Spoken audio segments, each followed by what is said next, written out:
আসসালামু আলাইকুম। আজকে আমি কিছু লেটুস পাতা উঠাবো পাউরুটি দিয়ে খাওয়ার জন্য। আমার মেয়ে অনেক পছন্দ করে।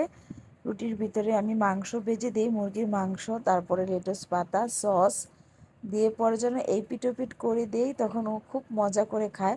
আর লেটুস পাতাটা আপনার এভাবে খেলে অনেক মজা লাগে। আমার এই গাছটা অনেক বড় হয়ে গিয়েছিল, পাতাগুলো অনেক আচ্ছা, তাই আমি কি করতেছি, পাতাগুলো পেরে নিতেছি। লেটুস লেটুস পাতা পাড়ার একটা বৈশিষ্ট্য হচ্ছে এটার আগাটা কেটে দিতে হয়। আগাটা যত কাটবেন তত আবার নতুন পাতা গজাবে। তাই আমি পুরোটাই আগা কেটে দিয়েছি। দেখেন, আহ, আমি প্রতিবারই লাগাই লেটুস গাছ পাতা খাওয়ার জন্য। আপনারাও লাগাবেন, এই পাতাটা অনেক উপকার। এই পাতাটা যদি আপনারা জুস করে খান তাও অনেক ভালো।